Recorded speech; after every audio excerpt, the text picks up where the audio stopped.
my name's Teresa Goody, Guillén, and I'm with BakerHostetler. And with me today I have my colleagues, Michelle Tanny and Veronica Reynolds in the front.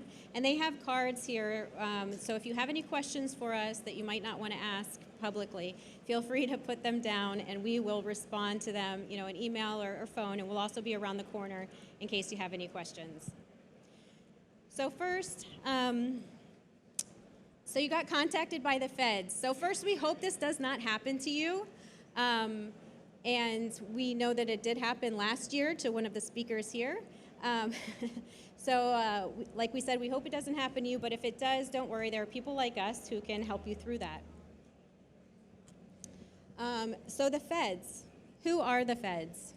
The feds are made up of various government agencies. There's the Department of Justice, and so they have criminal and civil enforcement powers, and so they're going to be looking at allegations of possible criminal crimes as well as civil violations. You have the SEC, the Securities and Exchange Commission, which they oversee the securities markets and the capital markets. You have the Commodity Futures Trading Commission. They oversee the commodities and derivatives markets. You have the Department of Treasury. They oversee tax and as well as OFAC, like the Office of Foreign Asset Control, and also financial crimes.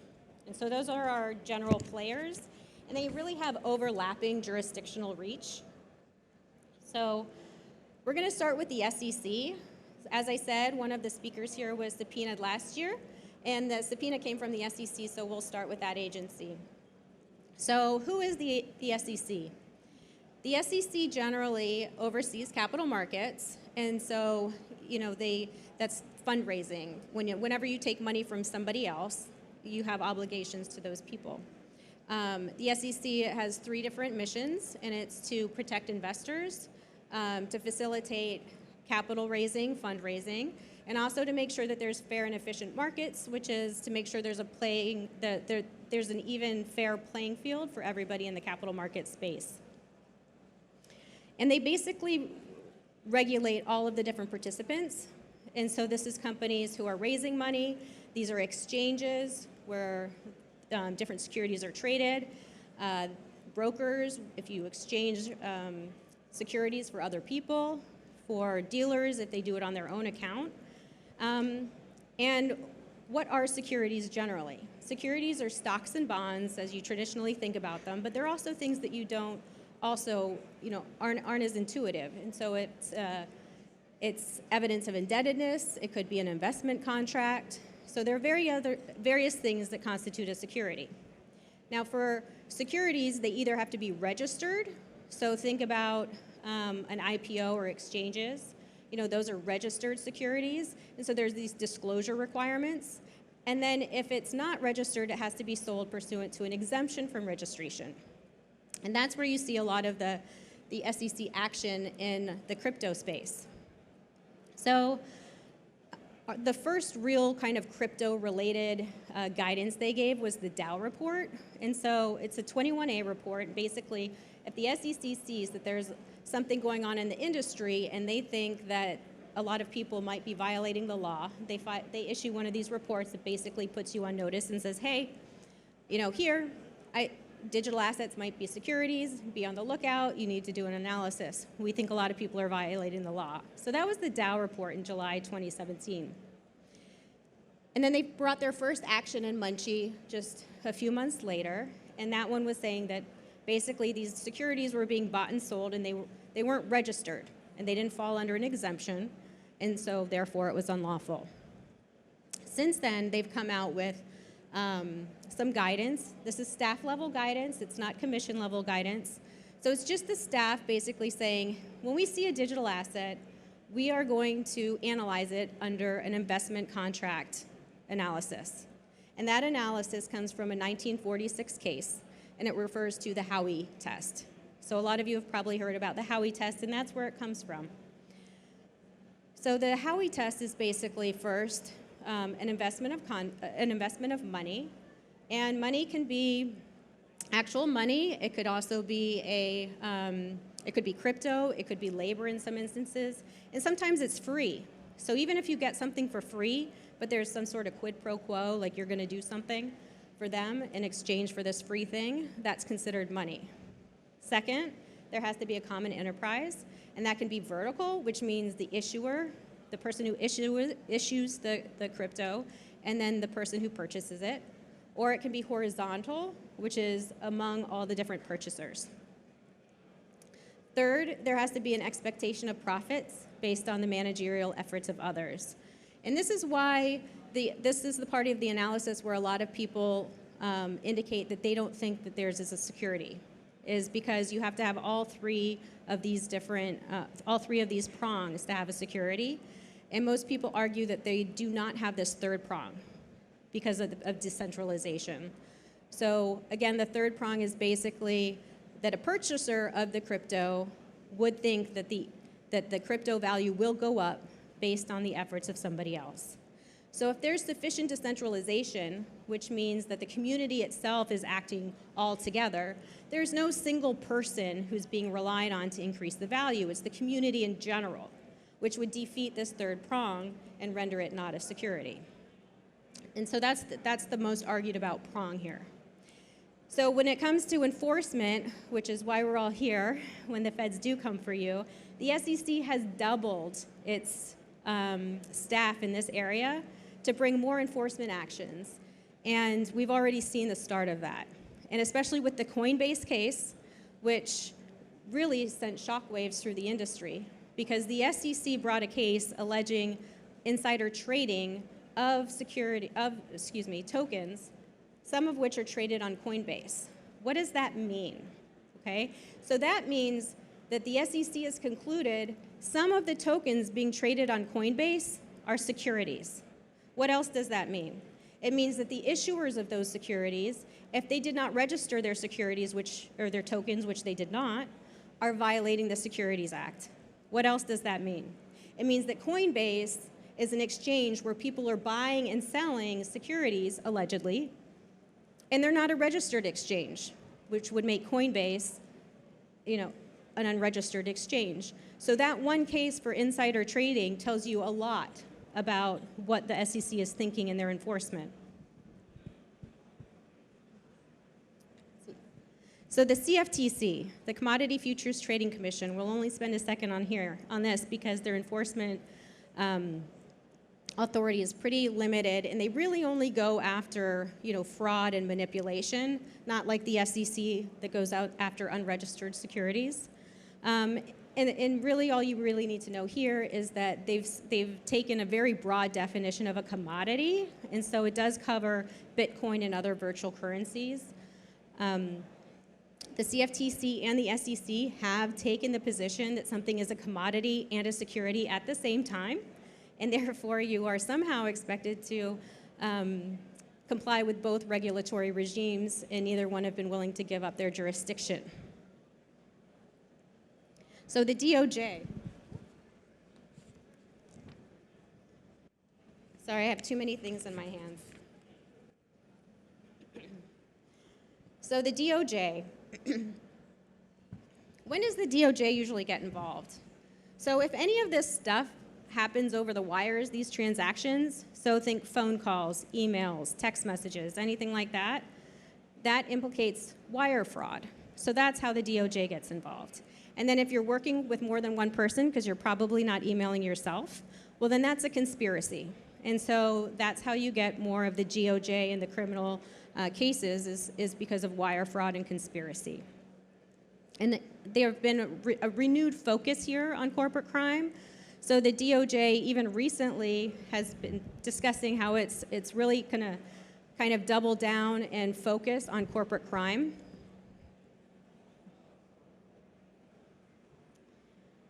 And so with that, they do have specific crypto focus teams and enforcement.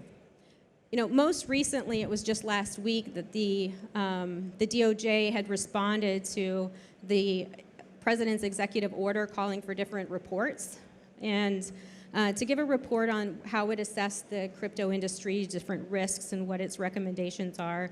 And there was also a White House fact sheet on this. And both of these double and triple down basically on the fact of very aggressive enforcement for crypto. So the DOJ, a couple of things that it asked for that I think is important is, they want to increase penalties. So they want to make harsher penalties. They also want to increase the statute of limitations. So what does that mean? It means if you commit a crime, or they think you did, then there's a certain amount of time between when you committed it and when they have to bring the action. Other than that, the statute of limitations passed, they didn't bring the action, and they can't come after you. Well, they're trying to extend that time period when it comes to crypto. And so those are two pretty aggressive stances that they're taking.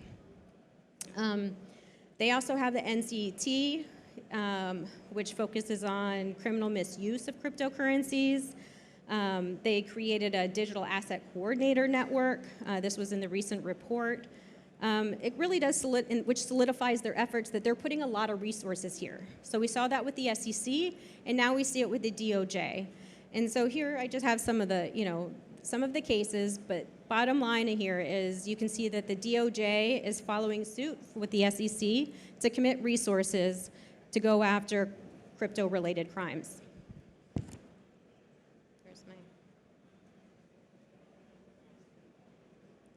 So what to do when they come for you? This is why you're here.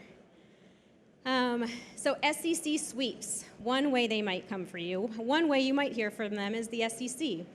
So with the SEC, the general purpose of a sweep is there's, some industry-wide action that's going on that the SEC thinks might be an issue. And so they're going to start an investigation into that. How do you know if you're part of a sweep?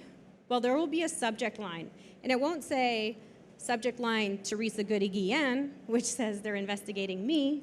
It will say something like cybersecurity or crypto something. It won't be a name of a company, it'll be a general area. That's how you know that this is part of a sweep, and they're sending this out to really a ton of industry participants. It's important that you recognize that and you respond to that, because this is an opportunity for the industry to speak to the regulator before they start taking any action. They're in an information gathering stage here. So you have the opportunity to educate the regulator, and it actually can happen. You can educate the regulator. Another way is a voluntary request. So there's nothing voluntary about a voluntary request. It will say that, but that's not true.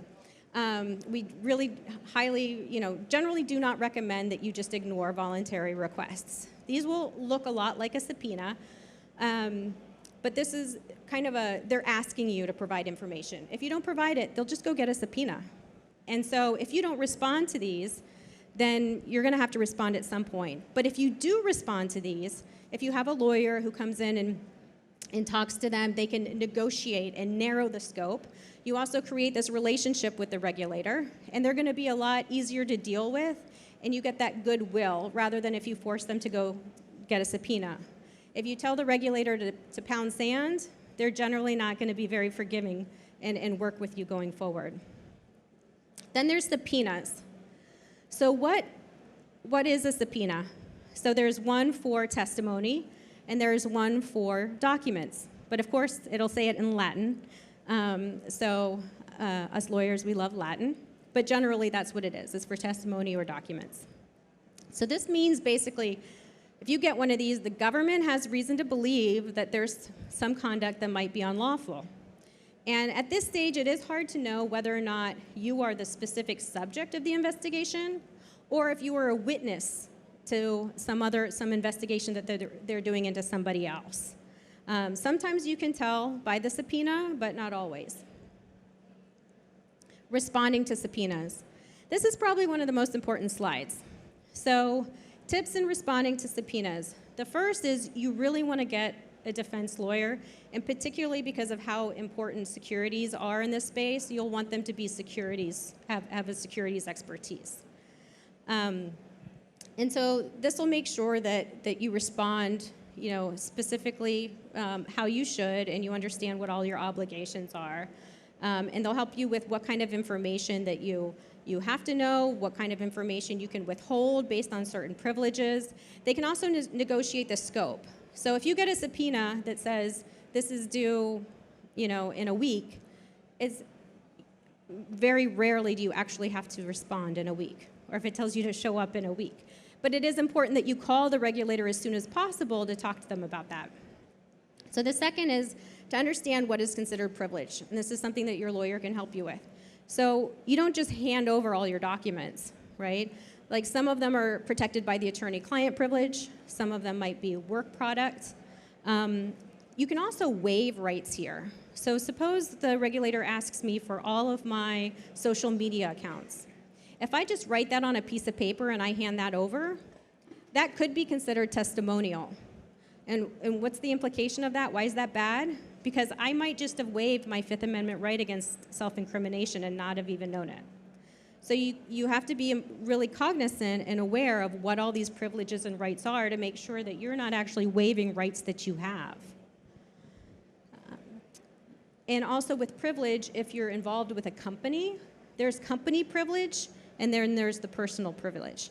So the attorney-client privilege belongs to the client. So if the company, your company hires a lawyer, they have the privilege. That privilege belongs to them, which means they can waive it with regard to you or anybody else. But you cannot. So you have to protect that company privilege, even though it's not yours. And so it's also very important to understand who that belongs to. Now, reading the subpoena and understanding the deadlines.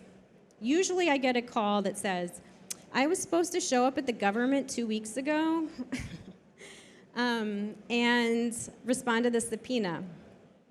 And while it's still workable, and we call the regulator and we call the government, and it works out, it's much better and easier if we can call from the get-go rather than after you are already supposed to produce documents and testify. Pretty early on, you want to begin outlining your tactics, too, for how you respond. So there's electronically stored information. So I know that you guys are all, tech pros, so you understand that there's metadata attached to everything. The government wants that metadata, some of it, not all of it. And so there's very particular ways in which you're going to have to collect documents and hand them over. And so it's important that you understand that. And you don't want to discuss the case with anybody other than your lawyer, because all of that information is discoverable. What does that mean it's discoverable? It's discoverable by the government. So if I tell you, hey, my lawyer told me X, Y, and Z, I've waived that privilege, and now all of that information I told this third party is discoverable by the government. You don't want that. So you need to be really cautious about who you talk to, and there's specific ways you can communicate with your significant other without actually waiving your privilege. And so, a lawyer can also help you with how do you talk to other people about something. You need support. You're being invested by the government. You have to talk to your friends and family, right? You need that support. But there's a certain way to do it. And then if you're a company, you'll also want to consider some sort of an independent investigation or something like that. You might want to assess the situation, figure out what happened, what went wrong, and then go and fix it, and then remediate it, and you can tell the government about it. You get cooperation credit, and you might just get a slap on the wrist, or maybe nothing at all. And so in some instances, it's better for you to get ahead of the government, do your own investigation, and then get cooperation credit at the end. So as part of this, when they come for you, that you have certain obligations that are really important, like preserving evidence. And so once you have an indication that the government is investigating you, you can't delete stuff. If you go in and you start deleting all these emails and all of these text messages and WhatsApp and everything else that you think they might be looking for, the metadata is going to tell them that that's what you did, and there's a negative inference that comes from that, and you're violating the law. So that's obstruction of justice. Also a federal crime that you don't want them coming for you after for you for. And there's a lot of obligations. You also have to let people know, put a hold on some, it's called a litigation hold. You let other people know, hey, you might have information responsive to this government investigation. You're not allowed to delete it. You have to preserve the evidence.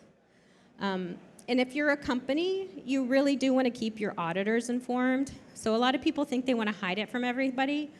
People like your auditors are going to get a call from the government too. So the worst thing you can do is just hide it from people like that.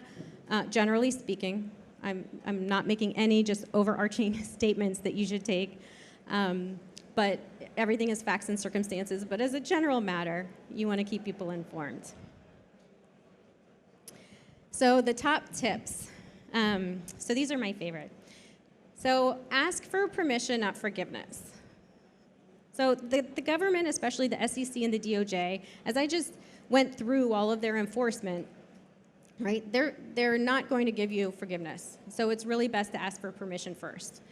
So don't expect to get forgiveness. I know that's oftentimes an approach. So a friend in need is a pest. So one of my favorite SEC chairman, Harvey Pitt, he says that almost all good advice comes from the movies.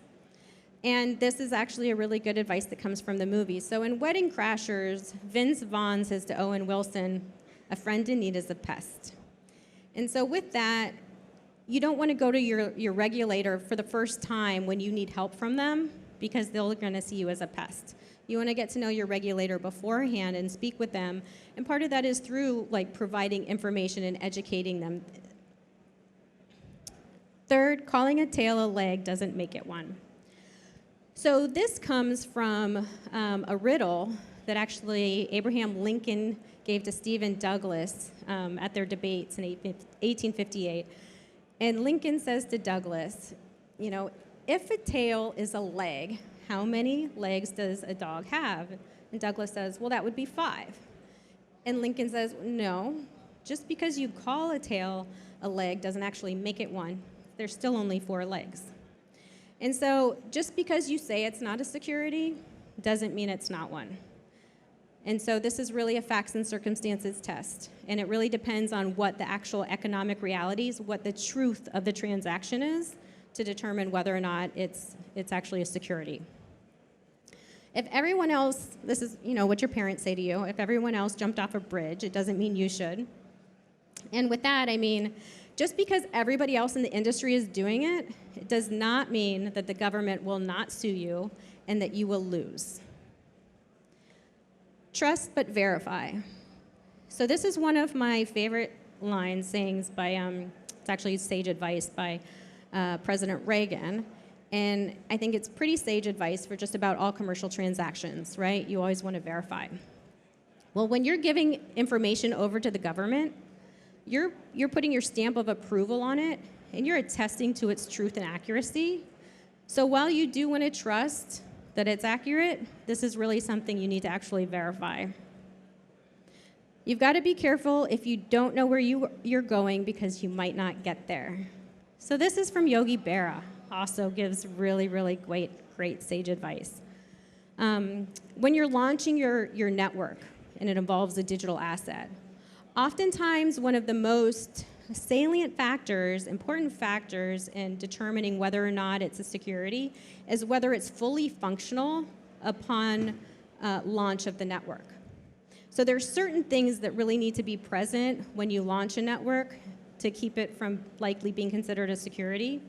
Once you launch the network, you can't really remediate and go back.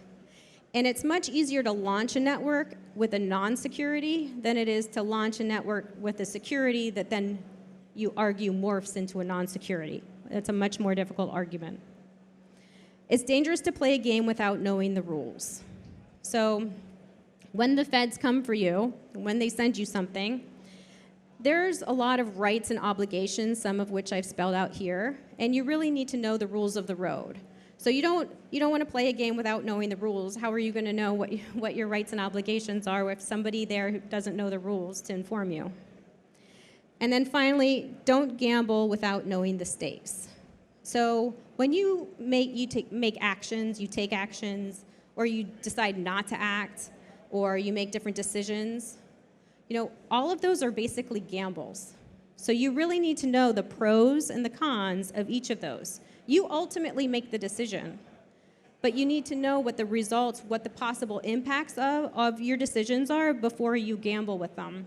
And when you're dealing with the federal government, possible criminal and civil penalties, now is not a time to gamble when you have no idea what the ramifications or consequences could be. So with that, I want to thank you for attending. And I'd be delighted, as well as Michelle Tanny and Veronica Reynolds, to talk to you further, whether it's here or email or phone. We're always happy to talk to you. So thanks so much.